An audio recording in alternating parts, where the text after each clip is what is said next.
আমি আজকে চলে এসেছি মুম্বাইতে গণেশ পুজো দেখতে।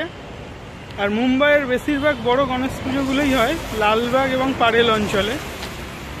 তো চলুন এখন আপনাদের পারেল অঞ্চলের পারেল এরিয়ার যেসব গণেশ পুজো রয়েছে সেগুলো ঘুরিয়ে দেখাই।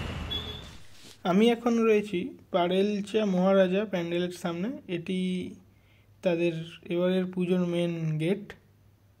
তো চলুন ভেতরে গিয়ে দেখি। পুরো রাস্তা জুড়ে বেশ সুন্দর লাইট দিয়ে সাজিয়েছে।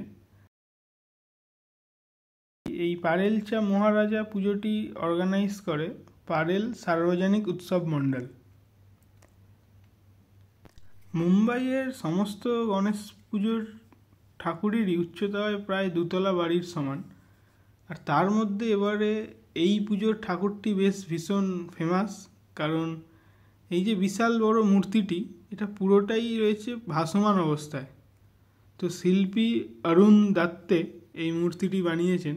তো দেখুন আপনারা এই বিশাল বড় মূর্তিটি কীরকমভাবে ভাসমান অবস্থায় রয়েছে। তার সাথে পিছনে এরকম একটা মেঘ বা আকাশের মতো ব্যাকগ্রাউন্ড দিতে আরও বেশ দেখতে একদম দারুণ লাগছে ঠাকুরটা। এখন চলে এসেছি পারেলচা বিঘ্নহত্রা প্যান্ডেলের সামনে। এটি পারেলচা মহারাজা থেকে বেরিয়ে মাত্র 2 মিনিট হাঁটা পথ। তো এই পারেলচা বিঘ্নহত্রা পুজোটি অর্গানাইজ করে পারেল পোস্ট গল্লি সার্বজনিক উৎসব মণ্ডল। তুমবার একটি হিন্দি হরর ফিল্ম, তার ওপর বেশ করেই এরা প্যান্ডেলটি সাজিয়েছে। এখানকার সব ঠাকুরই এত উঁচু হয়, সবগুলোই দেখার মতো। এখন আমি রয়েছি পারেলচা ইচ্ছাপূর্তি প্যান্ডেলের সামনে। এটি অর্গানাইজ করে লাল ময়দান সার্বজনিক গণেশোৎসব কমিটি। এদের প্যান্ডেলটি একটি মন্দিরের ওপর বেশ করে বানানো, আর বাইরে এরকম এগুলো প্লাস্টার প্যারিস দিয়ে নানা রকম আর্ট এরা সাজিয়েছে। আর সাথে এরকম লাইটিংয়ের পর দেখতে বেশ ভালোই লাগছিল। তো চলুন ভেতরে গিয়ে আমরা ঠাকুর বা গণেশ মূর্তি দর্শন করব। বিষ্ণুর দশাবতারকে এরা প্যান্ডেলের ভেতরে সাজিয়েছে থিম হিসেবে। প্লাস্টার প্যারিস দিয়ে এই রকমভাবে বিষ্ণুর 10টি রূপ এরা এখানে তুলে ধরেছে।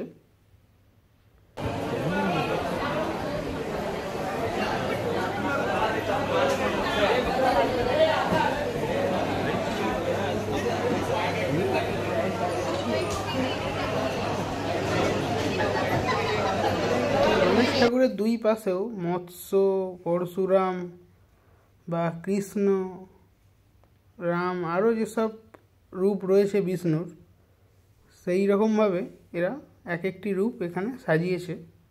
আর এদেরও গণেশ ঠাকুরটা বেশ উঁচু লম্বা। এখানের সব ঠাকুরই দেখার মতো।